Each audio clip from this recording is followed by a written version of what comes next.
This is the Retirement Bullpen with Richard Warner. The team at Warner Financial Solutions want to help you feel confident about your retirement, no matter where you stand. Get more at warnerfinancialsolutions.com. Now, the Retirement Bullpen. Hey, welcome once again to the Retirement Bullpen with Richard Warner of Warner Financial Solutions.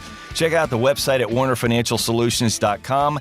My name is Jeff Miles, and you know, it's called the Retirement Bullpen Podcast because, I mean, Richard, we're both baseball guys. I think just before we got started here, we spent about 20 minutes just talking about baseball. And I know you've got a lot going on right now. You're coaching a bunch of the kids in the area. How's that going? Is it looking good for this upcoming season? Actually, we started off good. We're 3-0 so far this summer. So we got off to a hot start, beat a couple of teams that we probably haven't beaten in a couple of years, which I think they were a little disappointed about that. But no, it started off great. So.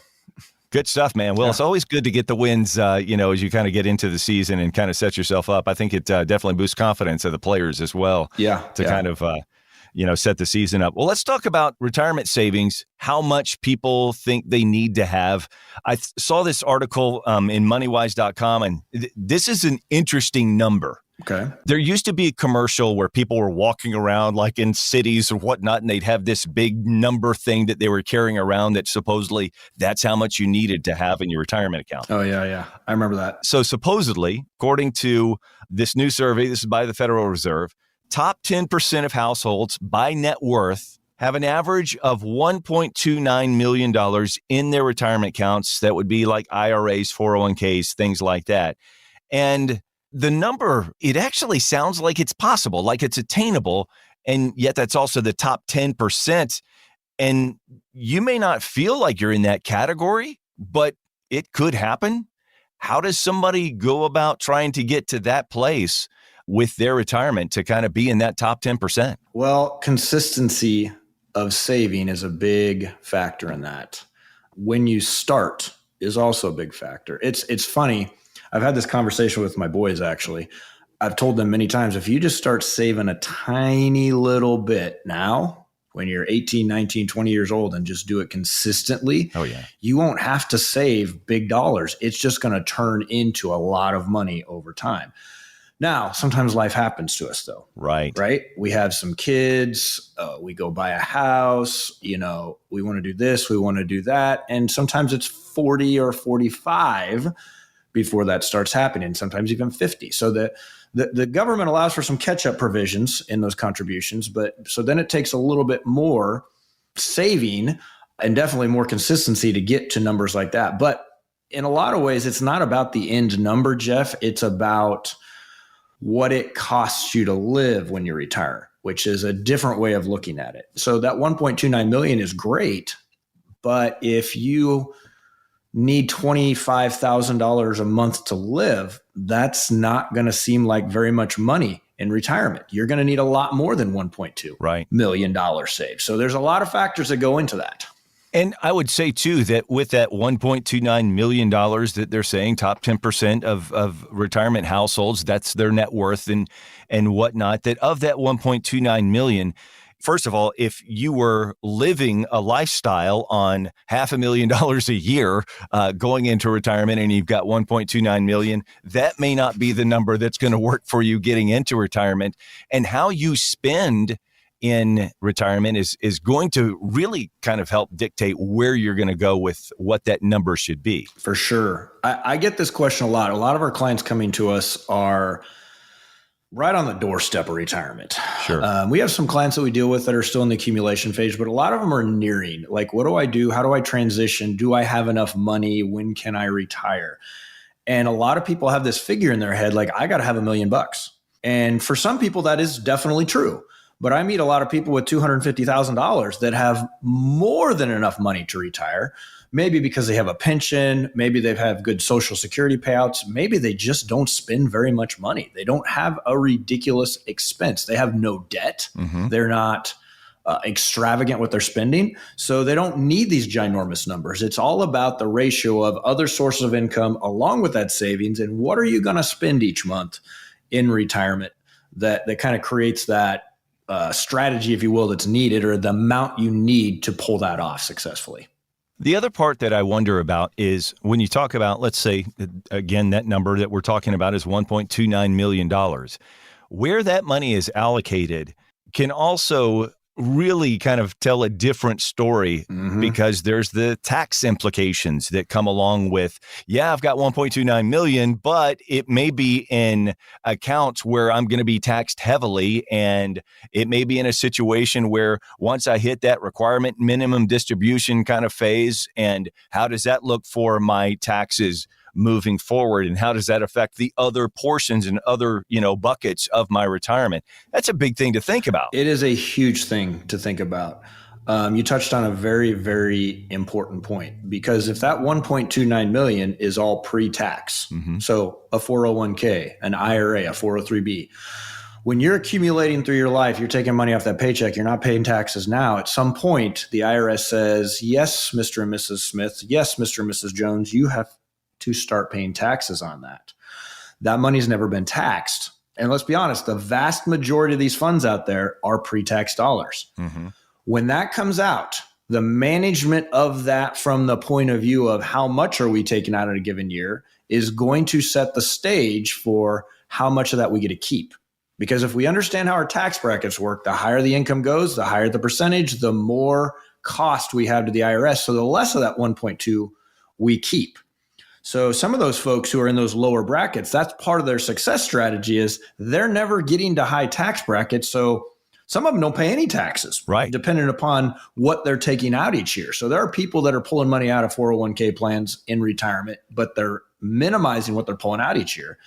That with their Social Security and that withdrawal, there are no income taxes. So they get to keep it all. If you don't have to pay to the IRS, you can make that money stretch a lot further. Right. Okay. See, and I'm sure a lot of people, even as you're starting to save and you're starting to get into, maybe you're 5 years out, maybe you're 10 years out, and you're starting to get into all right, I need to start figuring out where to put my money. Let's say that you do have a large nest egg and you are, I'm going to say 60 years old, and you're thinking, where do I need to allocate money in order to make sure that I'm using the system as best that I can and not getting taxed on it way more than I should be? And I would say that, we as the average person out there, we may think we can go find that information, but we're not near as well versed on these types of things as someone in your position as a retirement planner and a financial planner. What do you say to the person who comes in and they're like, well, I've got $1 million right now, and they think they know what to do with it? And it's like in the back of your mind, you're going, that's not the best plan for you. How do you handle that kind of person? Because I'm sure they probably come in with an idea or sort of a way that they carry themselves. It's like, I know what I'm doing. So when they think allocation, typically, because you use the term allocation. When they think allocation, they're thinking of, I'm in this stock, this fund, that fund. This is my returns. But what are your actual returns when that money's being pulled out and you're paying income taxes? Very few people think of it from that point of view. And so the first thing we're going to have somebody look at in that situation you just described is you're 5 years out of retirement, maybe 10 years out of retirement.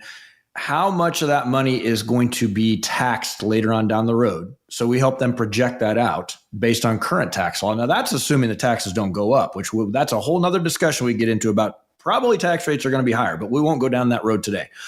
So we're going to look at, can we take bits and pieces of that and convert that to Roth IRAs. Now, Roth, if people aren't familiar, it goes in post-tax, it grows tax deferred, and it's tax-free coming out. It also does not affect the taxation of other income sources, for example, Social Security. Right. Some people, if they can build a plan to get Roth money and Social Security working together, can have a tax-free retirement because neither of them are taxed if that's your two sources, at least under current tax code. There's a lot of people that probably have this idea that the difference between $250,000 and $1 million is completely different once we get to the point of I'm now retired and I am using my retirement as my income to support my lifestyle, whatever it may be. But those two numbers may not be that far off based off of where that money is put as far as like what kind of a tax bucket it could be in. And to your point, there possibly could be times, I guess, where is there a situation of, hey, yeah, you may be thinking that you're getting a good return, so to speak, but is that return actually less because of the tax burden that money, even though it's gaining that return, has on you? And if you were to pull it out, which I'm sure a lot of people are, there's probably that, why would I take money out if it's earning me a big return right now? And I'm going to pay taxes on it when I withdraw it. Why would I do that? What do you say to that kind of person? Because I know that that's a situation where most of us on the other side of that table are going, yeah, this doesn't make sense to me, but actually it does. The biggest struggle as an advisor, and I've talked to other advisors, the same thing. When you're talking to somebody about that scenario, I've put money in this pre-tax account. I'm deferring off my taxes. I don't need it now. I'm pushing it off, kicking the can down the road. I'll pay taxes on it later. There is a perception almost always that person will have a lower tax bracket in retirement. Sometimes they're right. I mean, they are when you project it out. But a lot of times when you project that money out, you project growth. You project then what is the IRS going to make you take out that you don't want to? There's a lot of that goes into that. They start making you take money out, which now all of a sudden we are paying very high tax rates on today's tax system. Again, what will that tax rate be 5 years from now, 10 years from now, 20 years from now? We got a lot of national debt. We got to pay that off somehow.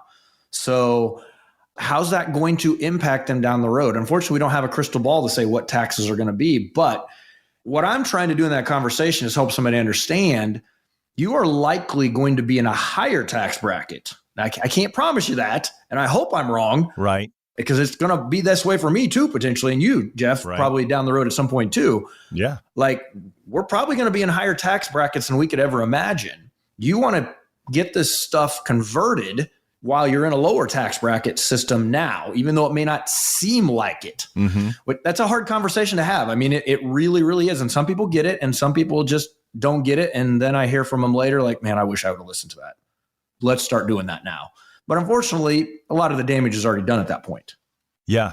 And that's my next question is how often when people come in, do you kind of see that almost look of, I wish I had just a few years ago done something drastically different because I thought that this was going to continue to just rise and grow through this account that, I didn't understand the tax implications on it, that was going to happen even 5 years from now. Right. I got to think that happens pretty often when people come down and sit with you. Yeah. I mean, obviously a client from time to time, because we talked about it, didn't want to do it. And they're like, wow, it's more expensive than I thought it was going to be, the tax part of it. Or maybe from another advisor, they didn't, have it going on. Yeah. But that as well, like it's been mentioned. I've thought about it. I just didn't do it. I've heard that many, many times. They wish they could have done it. There's a lot of that when you talk to people later on in retirement. When you talk to somebody who's been retired for 5 years or 10 years, that conversation of, I wish I would have done this. I wish I would have done something different with my Social Security. I wish I would have done those Roth conversions. I wish I would have gotten rid of my debt before I retired. All those kind of I wishes they would have done, because it would have made retirement a whole lot more, I don't know, just smoother, just less stressful, if that's a good way to put it. So, well, and listen, you don't want to end up 5, let's say 7, 10 years into retirement, and then it hits you that you should have done a different strategy.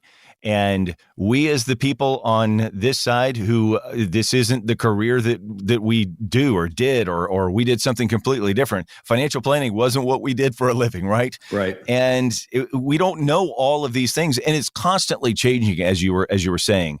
And so having the right person to help you through that process is imperative, I would say, for many people, especially, you look at that number, 1.29 million. Those are just numbers on a piece of paper, because if you don't understand the tax implications of what's going on with your retirement plan, you said you've got people that have 250,000 that have plenty, right? Because the tax implications on their money is completely different. Yeah. And it's their overall picture. That's what it boils down to, their overall picture. Don't look at just one thing. Don't just look at what is that stock returning. Look at everything. your holistic plan from an income point of view. Because really that's what retirement planning is all about, is you quit work one day, you step over this threshold. Yeah. And now you've got to take those savings and turn them into your income replacement. How do you do that? That's what it's all about. It's not about your returns or anything like that. It's about how do I keep as much of that money as I possibly can and make it last as long as I possibly can.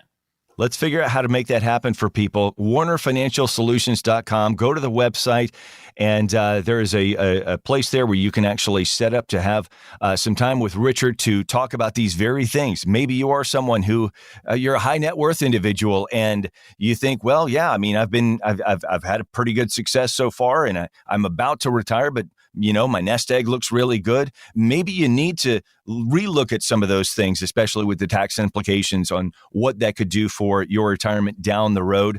Maybe you're someone who is, 5-10 years out, and it's time to start looking now. Listen, there is no better time than being able to look ahead to retirement and not look behind to retirement. So get in touch with Richard Warner right now at WarnerFinancialSolutions.com. This is the Retirement Bullpen Podcast. Thank you so much for listening. Richard, thank you so much for all of your great insight once again today. A pleasure as usual, Jeff. Thanks for your time as well. Have a great day. You too.